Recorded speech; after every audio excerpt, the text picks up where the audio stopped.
This is a story about clothing. It's about the clothes we wear, the people who make these clothes, and the impact that it's having on our world. It's a story about greed and fear, power and poverty. It's complex, as it extends all the way around the world. But it's also simple, revealing just how connected we are to the many hearts and hands behind our clothes.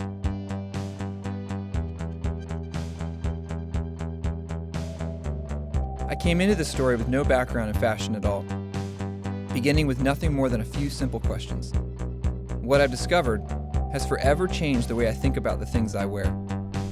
And my hope is that it might just do the same for you.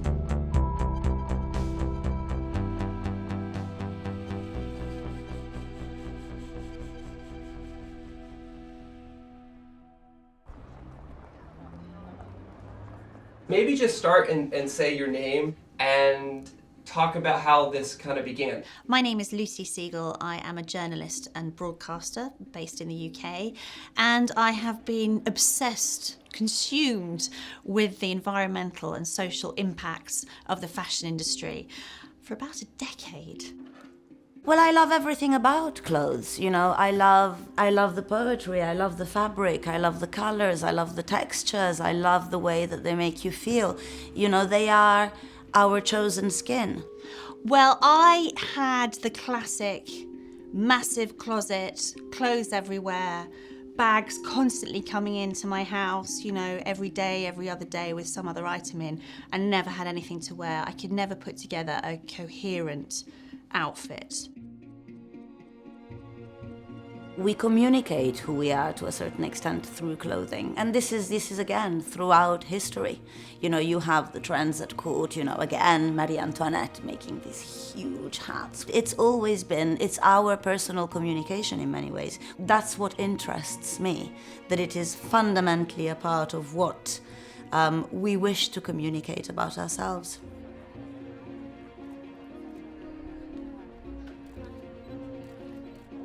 And we used to have a system, a fashion system, where people would go to the shows, so they would do spring, summer, autumn, winter, and those kind of ran like clockwork for very many years. Okay, rip that up, throw it out the window. That has absolutely nothing to do with the fashion industry today. It has been reinvented.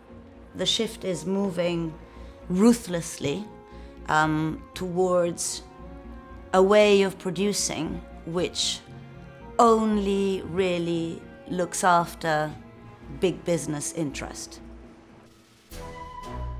Growing up, I never gave much thought to anything other than the price of the clothes that I bought, usually making choices based on the style or a good deal. Looking back, I learned that for a long time, most of our clothing was actually made right here in America.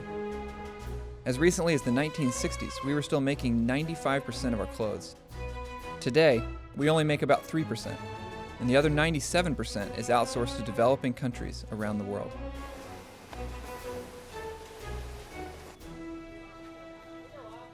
I've been in the business for over 9 years now. In terms of scale, we got about 25,000 people just on garment manufacturing side. We produce 1 in 6 dress shirts sold in the US. If you actually go to a store and you benchmark the price of a garment over the last 20 years, you will find that it's actually a deflationary product, i.e. the price has gone down over time. Now, has our cost gone down? Absolutely not, okay? Our cost has gone up.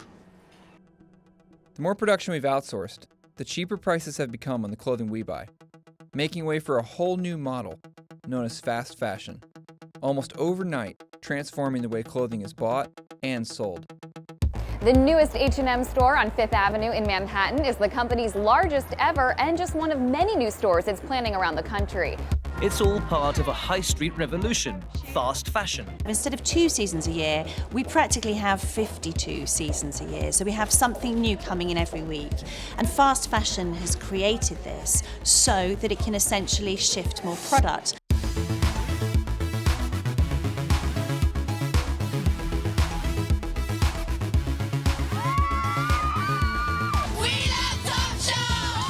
You can get this fringe metallic skirt for $39 at Joe Fresh, a brand new store in town. With price tags that might look a little bit more appealing to budget-conscious shoppers. American consumers, they really have grasped the fashion part of H&M, and we know from before that American consumers are very value-oriented. If you match these two together with fashion and value, then you have a recipe.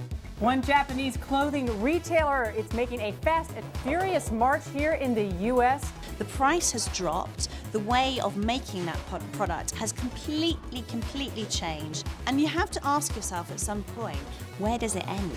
The global marketplace is someplace where we export work to have happen in whatever conditions we want, and then the products come back to me cheap enough to throw away without thinking about it. Well, globalized production basically means that all of the making of goods has been outsourced to low-cost economies, particularly where wages are very low and kept low. And what that means is that those at the top of the value chain, they get to choose where the products are being made, and they get to switch. If, for example, one factory says, we can't make it that cheap anymore, the brand will say, well, we're not going to come to you anymore, we're going to switch to another place which is cheaper.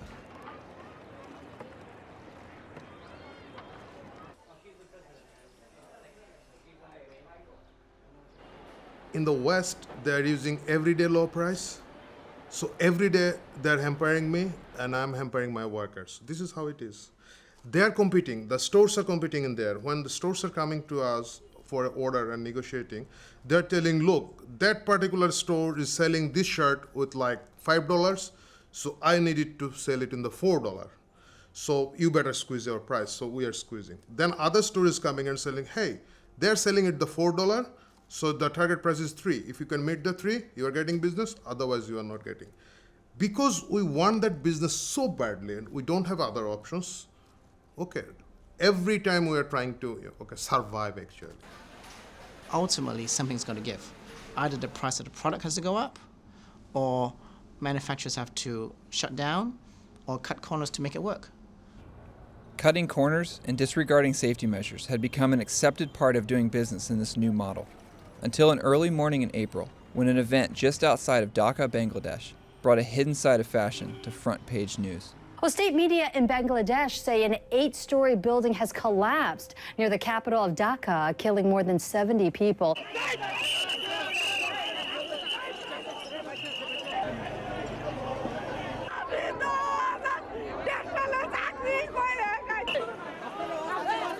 Rescue workers are racing against time, searching through the rubble, trying to find as many survivors as they can. Hundreds are dead. Hundreds more might still be buried alive after officials in Bangladesh say factory owners ignored an order to evacuate. Some 400 dead, hundreds still believed to be missing. Garment workers in Bangladesh paying the price for cheap clothing. A huge crowd has gathered near the building site, many of them family members looking for loved ones, and they say they can still hear people screaming from underneath the rubble, crying out for help. Many are simply losing hope.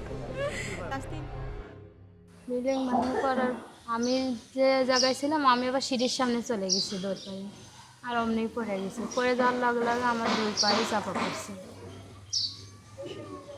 এই সাইডে যে ওয়ালগুলো আছে না ওয়ালে চাপা পড়ছে ওই চাপার তো পাও আমি দেখতেছি কি টান দিয়েও কোনো অবস্থায় আনতে পারুম না তা আমি টানাটানি করি নাই এমনি এখন মাথার মধ্যে কত চিন্তা কত রকম মনে কথা আসতেছে কামতেও পারতেছি না আমি Anybody who, like me, had written about problems in the supply chain, particularly for fast fashion, and tried to articulate how the risk was being carried by those who are most vulnerable and the worst paid, you tried to articulate that, but you could never have envisaged that there would be such a catastrophic illustration of what you were trying to say. And Rana Plaza, to me, was like some horror story. 2 weeks after the catastrophe, and the death toll now stands at a staggering 931, making it the worst garment industry disaster in history. I think one of the most profoundly impressing things about the Rana Plaza disaster was that news that the workers had already pointed out to the management the cracks in the building. They'd already pointed out that the building was structurally unsafe, and yet they'd been forced back in. Many survivors are asking how they could have been forced to return to work when management already was aware of the cracks in the building and workers' concerns on the very day of the collapse. A lot of clothes in American stores are made in Bangladesh by workers who earn about $2 a day. Last month there, a garment factory collapsed, killing more than 1,000. And a few months before that, a factory fire killed more than 100. And as bodies are still being pulled out of the rubble, another factory in Bangladesh caught fire early this morning, killing 8 more people. As story after story of clothing factory disasters kept filling the news, it was now the case that 3 of the 4 worst tragedies in the history of fashion had all happened in the last year. As the death toll rose, so did the profits generated. The year following the disaster at Rana Plaza was the industry's most profitable of all time. The global fashion industry is now an almost $3 trillion annual industry. Bangladesh is now the second largest apparel exporter after China. How? Well, unlike some of its competitors, Bangladeshi manufacturing remains dirt cheap, and unions have limited power. The country cornered the absolute bottom of the value chain. Those 1,000 poor girls lost their life because everybody didn't bother, didn't give damn shit, and they just wanted the cheap price and a good profit. It shouldn't be like that. Everybody should take the responsibility for those kids.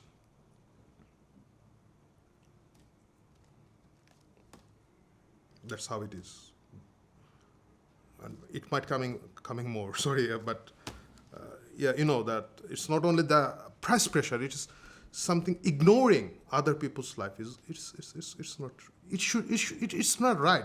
It's 21st century. It's a global world we are living, and we just ignore other people's life. How come? This enormous, rapacious industry that is generating so much profit for a handful of people, why is it that it is unable to support millions of its workers properly? Why is it that it is not able to guarantee their safety? We're talking about essential human rights. Why is it unable to guarantee that whilst generating these tremendous profits? Is it because it doesn't work properly? That is my question. Lucy's question sounds like the obvious one, but instead of answering it, everywhere I looked, I found people who were constantly justifying the cost because of the economic benefits being generated. So this low-wage manufacturing, or so-called sweatshops, they're not just the least bad option workers have today. They're part of the very process that raises living standards and leads to higher wages and better working conditions over time. Your proximate causes of development are physical capital, technology, and human capital, or skills of the workers. When sweatshops come to these countries, they bring all 3 of those to these workers and start getting that process going. Is it possible that sweatshops are actually good? Yes, horrible, awful sweatshops. The word itself, sweatshop, it evokes terrible images of poor people and children suffering in third world countries, slaving away in awful conditions to make products for us selfish Americans. Thank you. What? Does it bother me that people are working in a factory making clothes for Americans or for, you know, Europeans, or that that's how they're spending their lives? Or is that what you're kind of asking me? Yeah, sure. No, I mean, you know, they're doing a job. There are a lot worse things that they can be doing. It is live television, and I will ask you, define sweatshops. Yeah, I think we have to be very clear what we're talking about from the outset. So we're talking about places with very poor working conditions, as us normal Americans would experience it, very low wages by our standard, maybe children working, places that might not obey local labor laws. But there's a key characteristics of the type of ones I want to talk to you about tonight, Kennedy, and that's that they're places where people choose to work, admittedly from a bad set of other options. Well, I mean, there's nothing intrinsically dangerous with sewing clothes. So we're kind of starting out with, you know, with a relatively safe industry. It's not like coal mining or natural gas mining or, you know, a lot of things that you can that are much more dangerous. So sweatshops jobs look like horrible working conditions and wages to anybody in the West who's wealthy enough to own a TV and watch your video. But we have to keep in mind that the alternatives available for these workers aren't our own alternatives. They're much worse than our alternatives, and they're usually much worse than the factory job that the worker has. Low wages, unsafe conditions, and factory disasters are all excused because of the needed jobs they create for people with no alternatives. This story has become the narrative, used to explain the way the fashion industry now operates all over the world. But there are those who believe that there must be a better way of making and selling clothing that does generate economic growth, but without taking such an enormous toll. So we don't know yet how long this embroidery is taking. Do you think you could ask Shantu just roughly how long that whole panel is taking? Because I guess we'll see it later on in the FOB price breakdown, but it would be great to know, wouldn't it? So I'm Safia Mini. I'm founder and CEO of People Tree. And People Tree is a fair trade fashion brand that started over 20 years ago in Japan. You were worried that we had a bit too much navy. What are you feeling now? Because we did put more black into SS14, and that has worked really, really well with Orla's designer collaboration. Have we got enough black print in the collection? Well, we've lost that abstract dust print, this one here, in the black. But I think this pink will be really... I think it's one of those prints that everyone's a bit nervous of, but actually will do well. I think most fashion brands start with a concept of a collection or a look. They don't tend to think, who is going to make the product and how can I ensure that producers or suppliers are going to eat. So what we're trying to do at People Tree is really start with the skills that we have at each producer group and then design the collection up whilst also looking at the integrity of the collection in its aesthetic. I worked originally with freelance designers and went into Bangladesh, Zimbabwe, India, Nepal, the Philippines. And bit by bit, we put together, an amazing network of like-minded fair trade organisations that put women's development, the workers, social development and environment absolutely central to everything they do.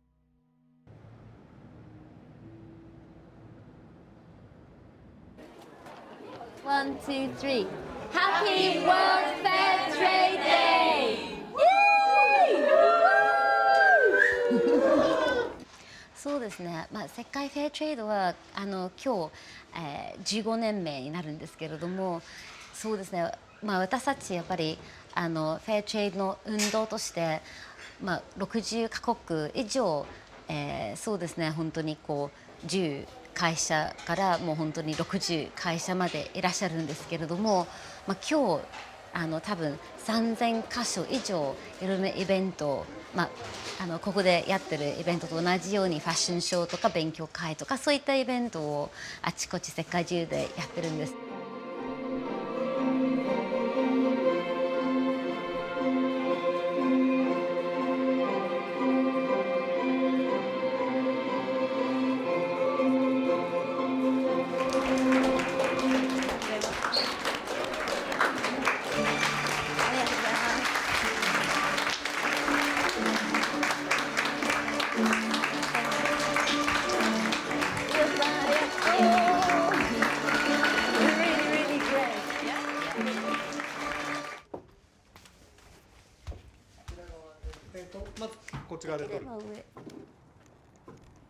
体もう少し私の方に向いてもらえますか？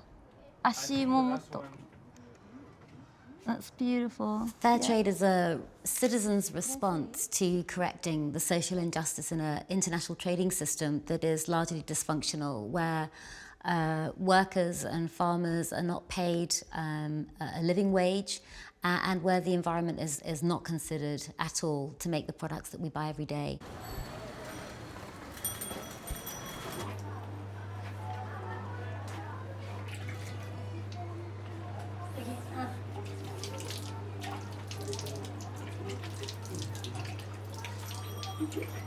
আমার নাম সীমা, আমার বয়স এই 23 বছর। আমি ঢাকা আসছি তখন আমার বয়স ছিল 12 বছর।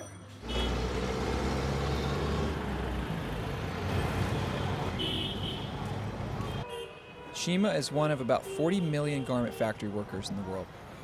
Almost 4 million of these workers are here in Bangladesh, working in almost 5,000 factories, making clothing for major Western brands.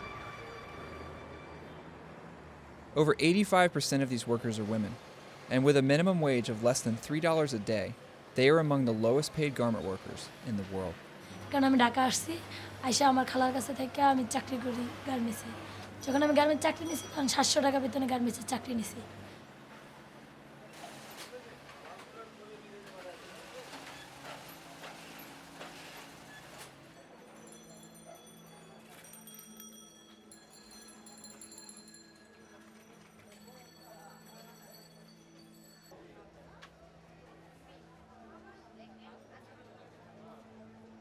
কি নাম আছে আমার মেয়ের Nadia Akter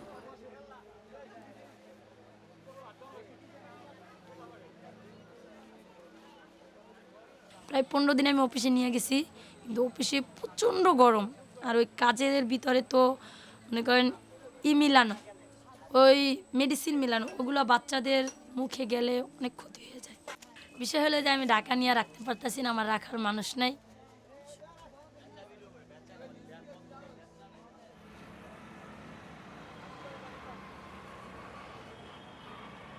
The workers must not have any kind of distrust on their owners. If they have, there will not be any good working atmosphere in the factory. They must respect. The owner is paying us as per rule. If they do not have this kind of confidence, you won't get the result.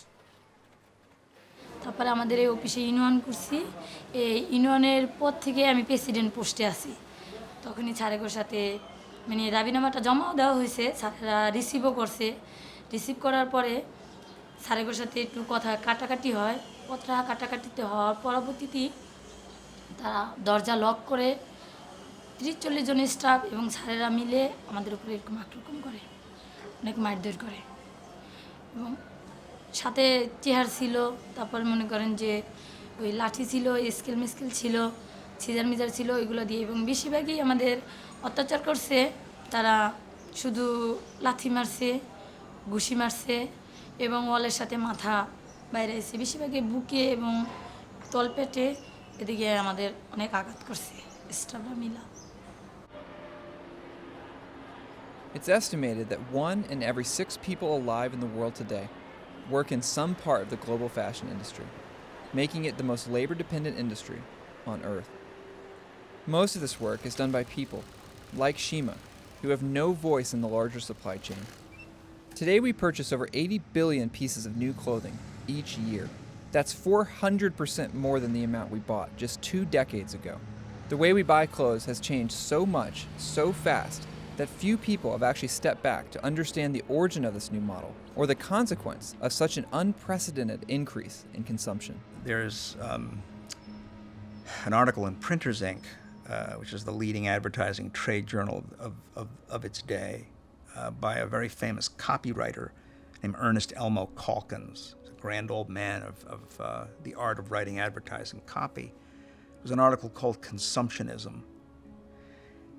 In that article, he says there are 2 kinds of products. Okay, there are the kind that you use, like washing machines, cars, and so on. Things that you buy and use for a long time. And then there are the things that you use up, like chewing gum and cigarettes, other perishables. He said consumptionism is all about getting people to treat the things they use as the things they use up. With their innovative buy one, get 3 free pricing, a suit from Joseph A. Bank is effectively cheaper than paper towels. And now they come in these easy-to-use dispensers. With 4 suits for the price of a modest dinner, I can feel good about throwing them away when I'm done. You just have to look at landfill. And you can see in landfill that the amount of clothes and textiles being chucked away has been increasing steadily over the last 10 years as the sort of dirty shadow of the fast fashion industry. As we get sort of closer and closer to species degradation, to trashing our last remaining pristine wilderness, we seem hell-bent on producing more and more disposable stuff. It makes no sense. Fashion should never and can never be thought of as a disposable product. I think after any big change in any industry, it takes a while to sort of to feel and smell the dirt that comes out of something that is polluting. So I think now there is a change because you can't deny that the fast fashion industry is having a massive impact in developing countries. The average American throws away 82 pounds of textile waste each year, adding up to more than 11 million tons of textile waste from the US alone. Most of this waste is non-biodegradable, meaning it sits in landfills for 200 years or more while releasing harmful gases into the air. The sheer amount of cheap clothing, even though people feel perhaps somehow that they're offsetting by giving to charity. You know, the journey of a t-shirt donated to charity is unpalatable in itself. I love the embroidery, Shantu. The embroidery is really nice. Don't you think we should have the embroidery on both sides? I think we should definitely add the embroidery here as well. I think it looks a bit mean to have it just on the front, so let's have it on the sides too. It won't add much cost. It's not so dense, is it? What do you think? Swallows is a fair trade fashion business, but it's also a development society, so it helps more than 3,000 people in this village. I come here every 4 months. We call them production trips, and we're working with the producers, trying to find out, you know, what are the barriers to making a great product and to getting it to the market. And we're also doing fair trade capacity building, so looking at, you know, what are the obstacles to delivering more social benefit or improving, you know, the environmental protection in these areas. For me, this is about partnering. This is about finding creative solutions together with the team here, and really listening to what their problems are and finding a way that works together.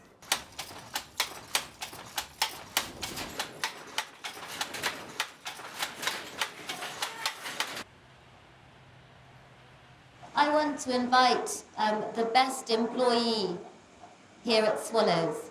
I want to invite one female representative from Swallows to come to London in autumn or next spring.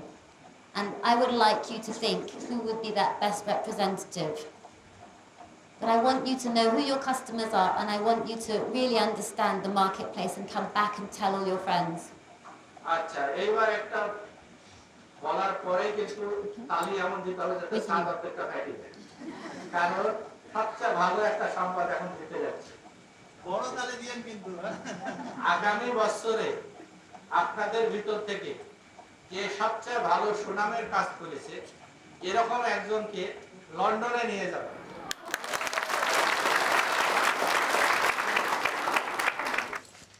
আমার ভালো শিশু মেয়েকে যে রেখে আসেন খারাপ লাগে না অবশ্যই খারাপ লাগে কিন্তু করার কিছু নাই আমি চাকরি করি রেখে আসতে হয় আর দ্বিতীয় কথা ঢাকা থাকলে আমার মেয়ে লেখাপড়া হয় না যেমন এই 2 মাসে আমার মেয়ে একদিন বই নিয়ে বসে নাই শুধু টিভি দেখে কার্টুন দেখে দেবের গান দেখে কিন্তু দেশে থাকলে আমার মেয়ে এটা পারে না সকালে মসজিদে যায় দুপুরে আবার স্কুলে যায় 8টা বাজে 12টা বাজে আসে আবার 3টা বাজে কোচিংয়ে যায় এখানে তো এটা হয় না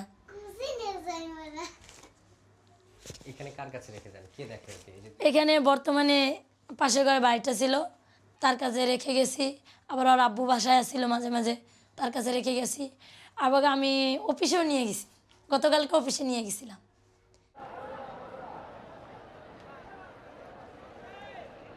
The same low wages that have made places like Bangladesh so attractive for brands to do business have left millions of workers here working incredibly long hours, unable to afford to keep their children with them, even in the city's worst slums.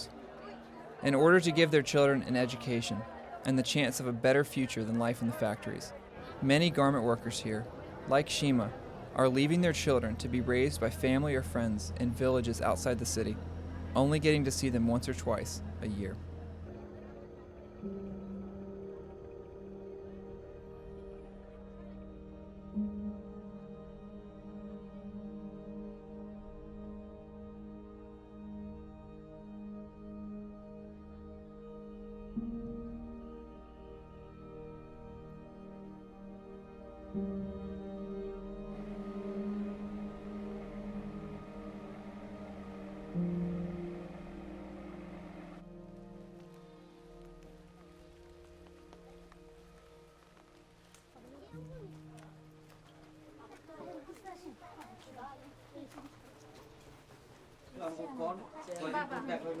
এটা আমার বাবা, 1 বছর পরে আমার বাবার সাথে আমার সাথে পরিচয় এবং দেখা।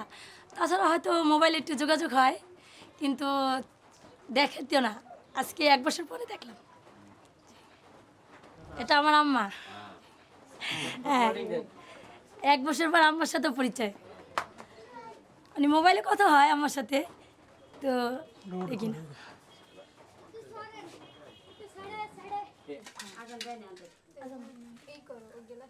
যে কজন রোজা আফা, এই কজন প্লিজে দইগুলো উঠাই দাও। হ্যাঁ, আর 4 চামচ দিয়ে দাও। যে কজন রোজা আপনারা, আর ওই যে 2 জন বড় রোজা আছে তাদেরও দিবেন।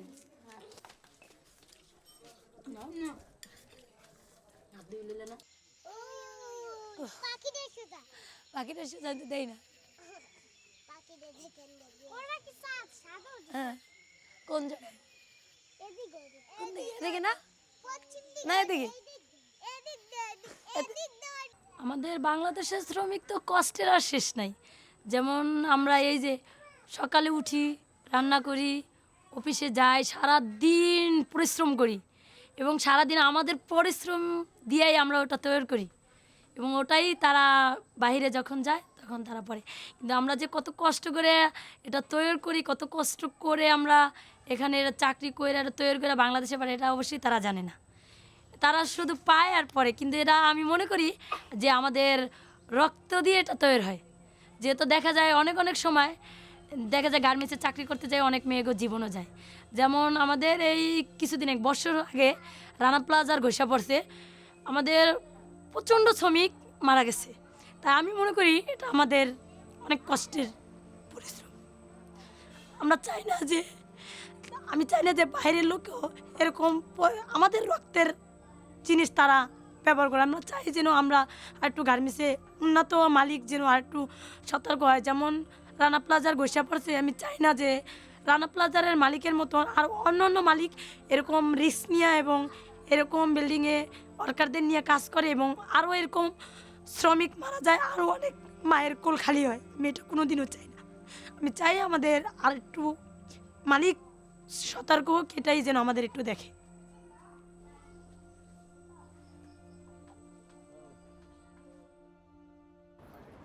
Operating within a system that only measures profit, companies have little incentive to do anything other than to make this quarter better than the last, no matter what damage is caused along the way.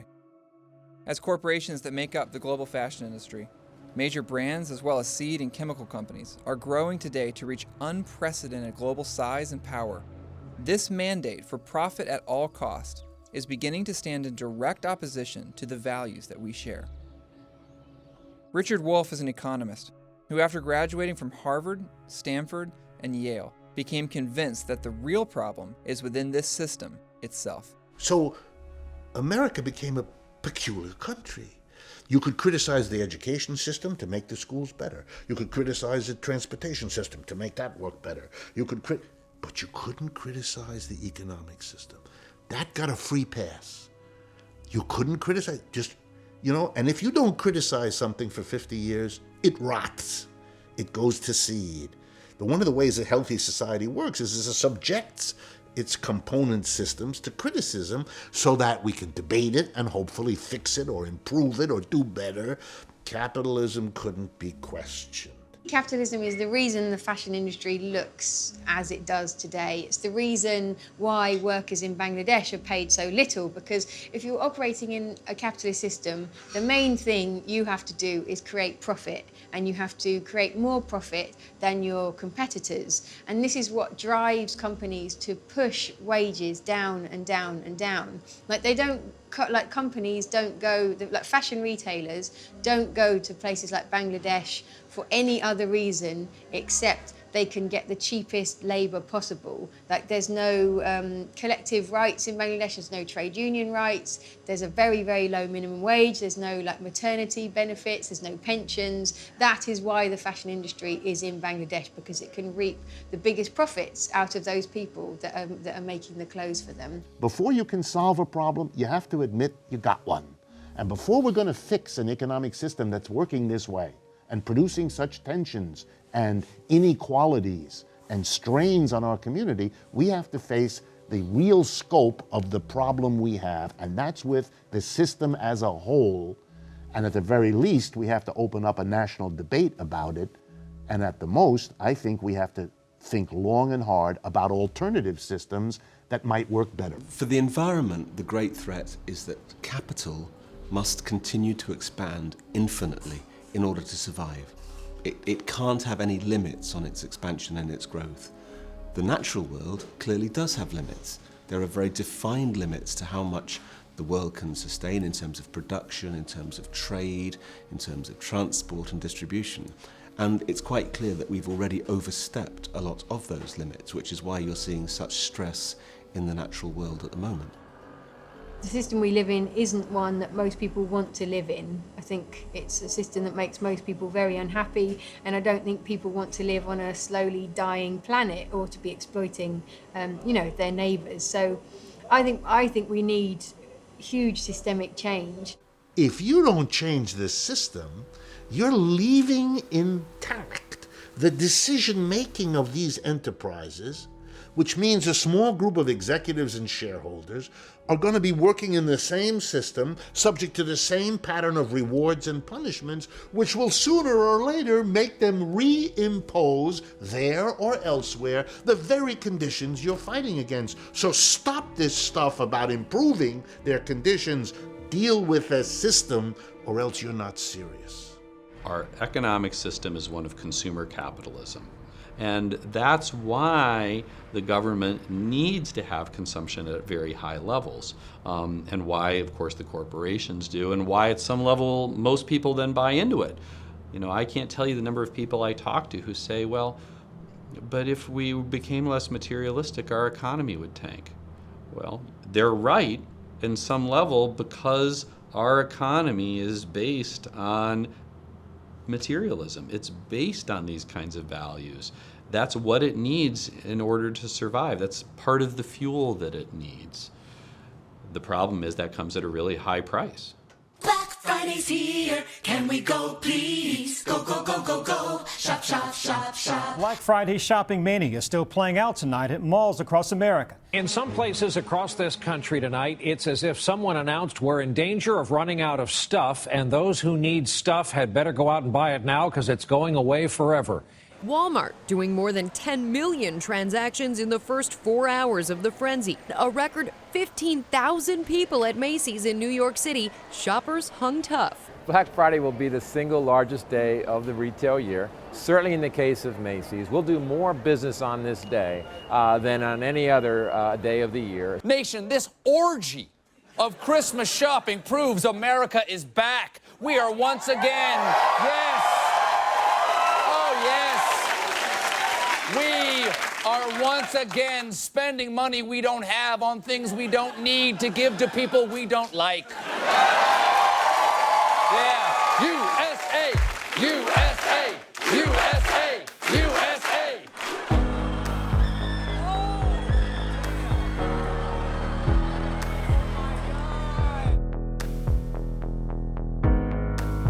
I've kept my grip so tight. I won't let anyone get in my way. I want beautiful things, golden rings, and I get what I want. I live just to get what I want, and I want it all. I want it all, and I want it all, and I need you to get it. I need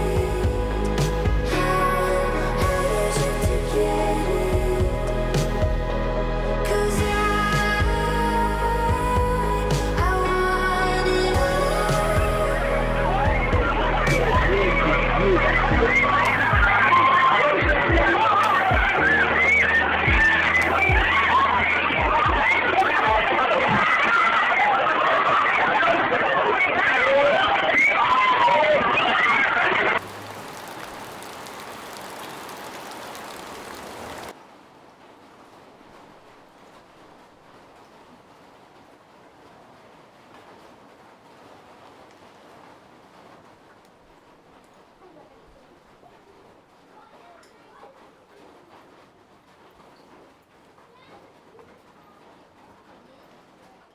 সুন্দর সুন্দর ছবি তুলতেছে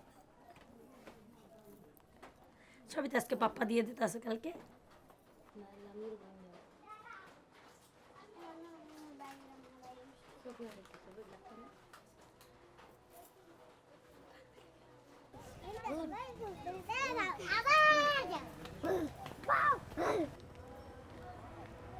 তার থেকে বেশি ভালোবাসা আমার মা আপারা মানে যারাই আছে ফ্যামিলিতে দেয় কিন্তু তারপরও একটা জিনিস ভাবে কষ্ট লাগে যে যে যত ভালোবাসা দিও মানে বাবা মার মতন ভালোবাসা তো কেউই দিতে পারে না ওই জিনিসটা ভাবে অনেক কষ্ট লাগে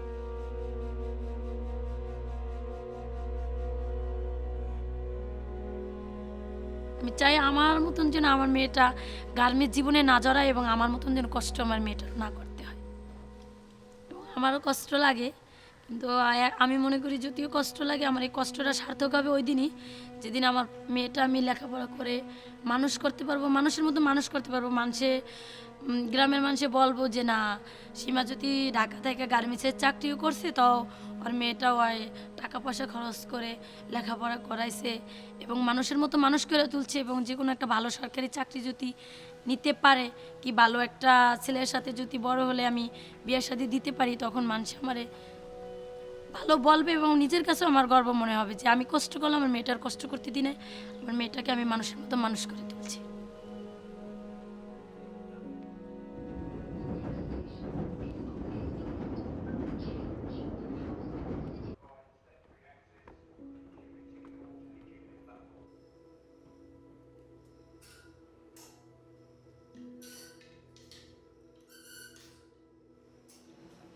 This is the beginning of a turning point, not just for, a responsible way of doing fashion, but for a new way of doing capitalism, for a new way of doing economics. I'm sure that we will see a significant change over the next 10 years. Whether it's in time or not is another question. Martin Luther King Jr., at a speech in a Brooklyn church, he said that what America needed was a revolution of values. It needed to stop treating people like things. It needed to stop treating people in ways that were just about profit, but instead to treat people in a real and human way. My God, we can do better than this.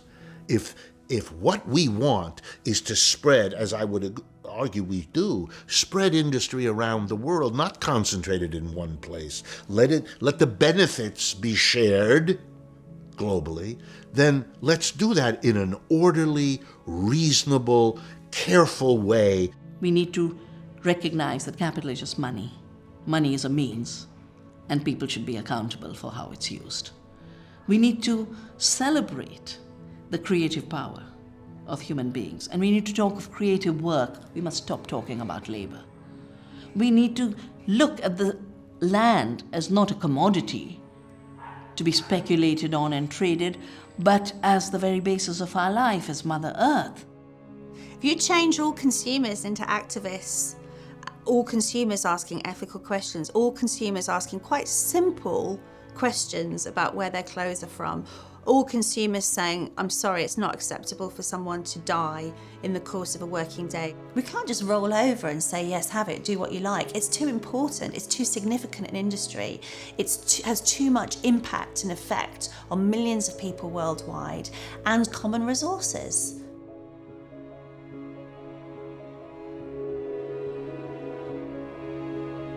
Will we continue to search for happiness in the consumption of things?